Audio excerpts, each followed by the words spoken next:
Ito pala yung ano ko, albo ko guys. Hindi dito siya.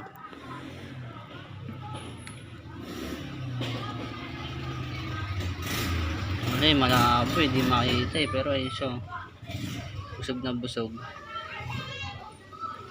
Ay, narangan niya sinadaanan natin. Ayaw niya magpakita sa atin kaya narangan niya. Pag inangat ko naman to, masisira yung kanyang ginsin. Yun siya. Oh, nakita niyo na? Pwede pati eh. Nakakasundo kayo, nagpapablog eh. Papakontent eh, dalawa, ayaw eh, sungit eh. Basta ka kaibigan, okay ka lang ba dyan? Pagpalaki ka na, parang ganda mo na tignan. Ay, sungit din pala. Okay, salamat ah. Sleep well, idol.